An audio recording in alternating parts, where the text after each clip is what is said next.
উত্তরবঙ্গ সফরে অভিষেক বন্দ্যোপাধ্যায় 26-এর রাজনৈতিক রণকৌশল ঠিক করতে কুচবিহারের সাংগঠনিক বৈঠকের মধ্যে দিয়ে বিধানসভা যুদ্ধের দামামা বাজিয়ে দিল তৃণমূল কংগ্রেসের সেকেন্ড ইন কমান্ড। একদিকে নির্বাচন কমিশন যখন ভোটার তালিকা ঝাড়াই বাছাই করছে, তখন শাসক দল তৃণমূল কংগ্রেস তারা কিন্তু ইতিমধ্যেই নিজেদের সাংগঠনিক শক্তি আরো মজবুত করার প্রক্রিয়া শুরু করে দিয়েছে। অভিষেক বন্দ্যোপাধ্যায় জেলাওয়ারি বৈঠক করবেন, যার প্রথম দিন আজকে একেবারে কোচবিহারের তৃণমূল কংগ্রেসের নেতা কর্মীদের সঙ্গে বৈঠক করলেন তিনি। 2021-এর আগে এই উত্তরবঙ্গ দিয়ে তৃণমূল কংগ্রেসের নবজোয়ার শুরু করেছিল অভিষেক বন্দ্যোপাধ্যায়, আর 2026-এর আগে সেই উত্তরবঙ্গ দিয়ে নির্বাচনী ময়দানে পা রাখলো অভিষেক বন্দ্যোপাধ্যায়। রাজনৈতিক বিশেষজ্ঞদের মতে অভিষেক বন্দ্যোপাধ্যায় 2026 বিধানসভা নির্বাচনে ভারতীয় জনতা পার্টিকে বঙ্গে 50 আসনে আটকে দেওয়ার যে হুঁশিয়ারি দিয়েছেন, কার্যত সেই লক্ষ্যমাত্রা পূরণ করতেই উত্তরবঙ্গকে পাখির চোখ হিসাবে বেছে নিয়ে অভিষেক বন্দ্যোপাধ্যায় রাজনৈতিক ঘুঁটি সাজাতে, ময়দান গোছাতে উত্তরবঙ্গ দিয়ে 2026 বিধানসভা নির্বাচনের তার রাজনৈতিক লড়াই শুরু করতে চলেছে। আর আমি আপনাদের কথা দিচ্ছি, 2026-এর ভোট 2021-এ তো বিজেপির চাকাটা 77-এ আটকে গেছিল, এবার 50-এর নিচে থাকবে, কথা দিয়ে গেলাম। দেখুন, দক্ষিণবঙ্গে তৃণমূল কংগ্রেস এমনিতেই শক্তিশালী। কলকাতাতে 14-14, বীরভূম ও 2 বর্ধমানে নতুন করে তৃণমূল কংগ্রেসের পাওয়ার তেমন কিছু নেই, বা নতুন করে আসন পাওয়ার মতো তেমন কোনো জায়গা নেই। আর যে কারণে তৃণমূল কংগ্রেসকে যদি তার ঘোষিত লক্ষ্যে পৌঁছতে হয় বা আসন বাড়াতে হয়, তাহলে একমাত্র জায়গা 2 মেদিনীপুর ও উত্তরবঙ্গ। আর যে কারণে আমরা দেখেছি 2024 লোকসভা নির্বাচনের আগে থেকে তৃণমূল কংগ্রেস উত্তরবঙ্গের প্রতি অতিরিক্ত গুরুত্ব দিয়েছিল। একের পর এক সাংগঠনিক বৈঠক করেছিল খোদ মুখ্যমন্ত্রী মমতা বন্দ্যোপাধ্যায়, এবং অভিষেক বন্দ্যোপাধ্যায় বারবার 2024 লোকসভা নির্বাচনের আগে উত্তরবঙ্গে ছুটে গিয়েছিল। তার ফলও হাতে নাতে পেয়েছিল। ভারতীয় জনতা পার্টির স্বরাষ্ট্র প্রতিমন্ত্রীকে পরাজিত করে 2024 লোকসভা নির্বাচনে তৃণমূল কংগ্রেস উত্তরবঙ্গে খাতা খুলেছিল, যেটা ছিল 2024 লোকসভা নির্বাচনে ভারতীয় জনতা পার্টির কাছে সব থেকে বড় ঝাটকা। এবং পরবর্তী সময় আলিপুরদুয়ারের মাদারিহাট বিধানসভা কেন্দ্র উপনির্বাচনে ভারতীয় জনতা পার্টির কাছ থেকে ছিনিয়ে নিয়েছিল তৃণমূল কংগ্রেস। কুচবিহার আসন চলে গিয়েছে, মাদারিহাট হাতছাড়া হয়েছে, জনবাল্লা দল পরিবর্তন করেছে অনন্ত মহারাজ বেসুরো। লোহা গরম হাতড়া মারদো, তাই ঘুঁটি সাজাতে, খেলা ঘোরাতে সঠিক সময়ে রিংমাস্টার অভিষেক ব্যানার্জিও উত্তরবঙ্গে পৌঁছে গিয়েছে। খুব শীঘ্রই উত্তরবঙ্গ থেকে বড়সড় চমক আসছে। ভারতীয় জনতা পার্টি উত্তরবঙ্গ থেকে খুব শীঘ্রই বড়সড় ঝাটকা খেতে চলেছে। যদিও এ বিষয়ে আমল দিচ্ছে না বিরোধী দলনেতা শুভেন্দু অধিকারী। তিনি ভারতীয় জনতা পার্টির কর্মীদের মনোবল চাঙ্গা করতে 2021 বিধানসভা নির্বাচনে উত্তরবঙ্গ থেকে ভারতীয় জনতা পার্টি 54-এর মধ্যে 31 আসন পেয়েছিল। আগামী 2026 বিধানসভা নির্বাচনে 54-তে 50 আসন পাবে বলে হুঁশিয়ারি দিয়েছেন। উত্তরবঙ্গে গতবারে 54-তে 31 ছিল বিজেপি, এবারে 54-এর মধ্যে 50-এর বেশি সিট বিজেপি পাবে। শুধু উত্তরবঙ্গ, নদিয়া নয়, পূর্ব মেদিনীপুর নয়, কলকাতার ভবানীপুরে নন্দীগ্রামের মতো উনি হারবেন। কুচবিহার আসন হাতছাড়া হয়েছে, জনবাল্লা দল পরিবর্তন করেছে অনন্ত মহারাজ বেসুরো। একাধিক বিধায়ক অভিষেক বন্দ্যোপাধ্যায়ের কামাক স্ট্রিটের দরজায় দাঁড়িয়ে আছে, কেবলমাত্র দরজা খুললেই ঢুকে পড়বে। আর শুভেন্দু অধিকারী হুঙ্কার ছাড়ছে 2021 বিধানসভা নির্বাচনে ভারতীয় জনতা পার্টি উত্তরবঙ্গ থেকে 31টা আসন পেয়েছে, আগামী 2026 বিধানসভা নির্বাচনে 50 আসন পাবে। আসলে উত্তরবঙ্গ থেকে যে ভারতীয় জনতা পার্টি জমি হারাচ্ছে, রাশ হালকা হচ্ছে, তা বহু আগে বুঝে গিয়েছিল শুভেন্দু অধিকারী। আর যে কারণে জনবাল্লার দল পরিবর্তনের পরেই উত্তরবঙ্গে ছুটে গিয়েছিল শুভেন্দু অধিকারী। কোন ফুটা পার্টি পতাকা ধরলেও বিজেপির কিছু হবে না, কিছু হবে না। গঙ্গাবাবু গেছিলেন, মনোজ সিংহা জিতেছে। সুমন বাবু ভিতরে বিজেপি, বাইরে তৃণমূল, 38,000 ভোটে লিড আলিপুরদুয়ারে। এই ফুটা পার্টিদের দ্বারা কিছু হবে না। শুভেন্দু অধিকারী তো চুনোপুটি। জনবাল্লার মতো নেতা দল পরিবর্তন করাতে ভারতীয় জনতা পার্টি উত্তরবঙ্গে ড্যামেজ কন্ট্রোল করার জন্য আলিপুরদুয়ারে খোদ প্রধানমন্ত্রীকে এনেছিল।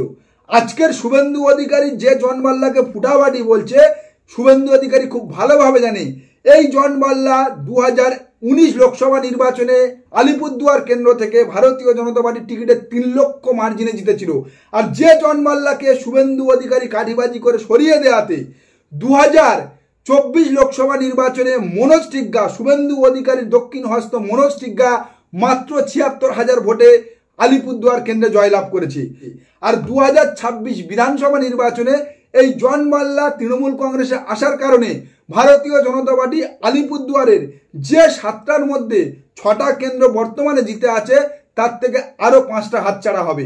রাজনৈতিক মহল মনে করছে জন বাল্লার মতো নেতা দল পরিবর্তন করাতে চা বলায় এবং জনজাতি সম্প্রদায় ভারতীয় জনতা পার্টি থেকে তৃণমূল কংগ্রেসের দিকে কনভার্ট হবে।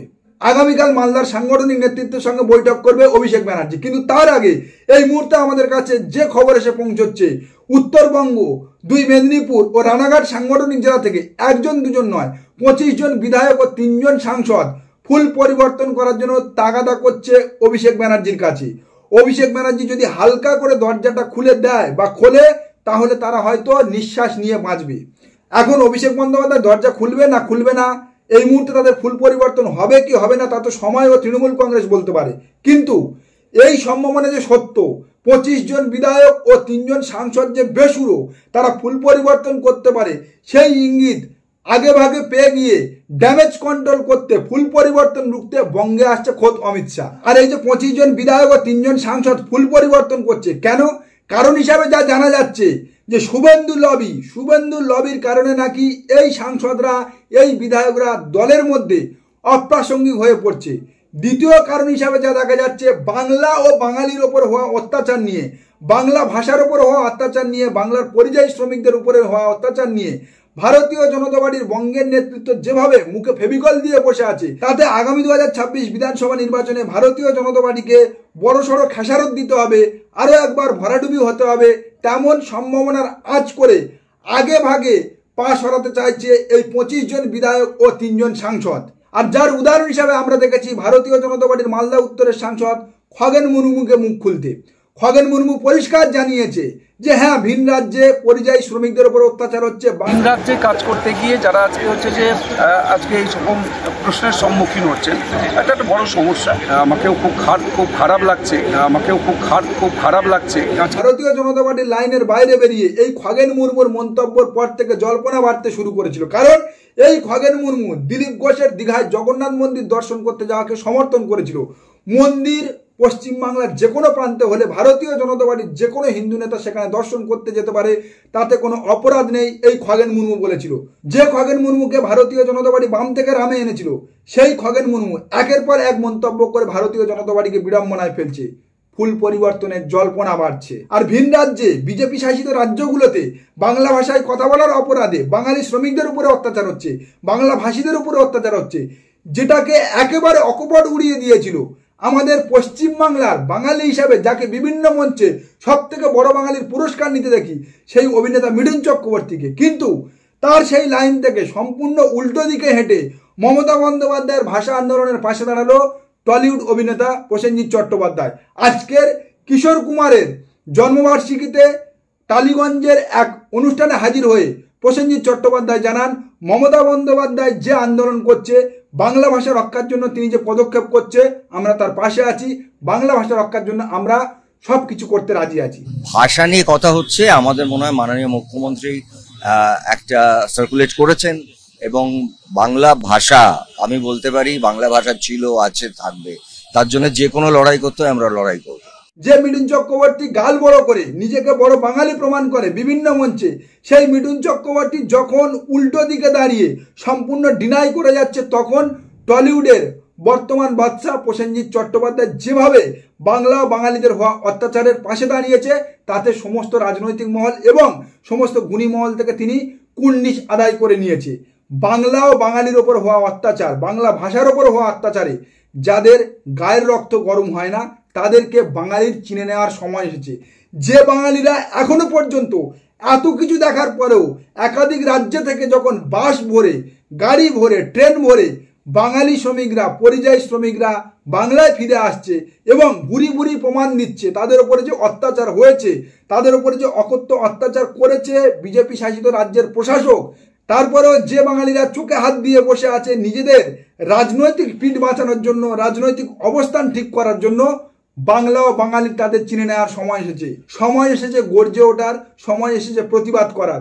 এই বাঙালি বিগত দিনে স্বাধীনতা সংগ্রামের পথ দেখিয়েছে, এই বাঙালি বিগত দিনে ভারতবর্ষকে পথ দেখিয়েছে, এই বাঙালি নোবেল জয়ী রবীন্দ্রনাথ ঠাকুর জন্ম দিয়েছে, এই বাঙালি অস্কার জয়ী সত্যজিৎ রায় জন্ম দিয়েছে। আর এই বাঙালির বীর সন্তান নেতাজি সুভাষচন্দ্র বসু, যিনি বিশ্বের রাজনীতিতে অনলি ওয়ান নেতা হিসাবে স্বীকৃতি পেয়েছে, সেই বাঙালিকে যারা চেপে ধরতে চাইছে তাদের বিরুদ্ধে আওয়াজ তুলতে হবে, তাদের বিরুদ্ধে প্রতিবাদ করতে হবে।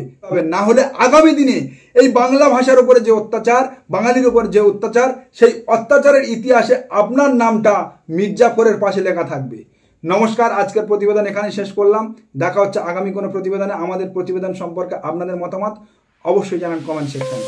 সবাই ভালো থাকুন।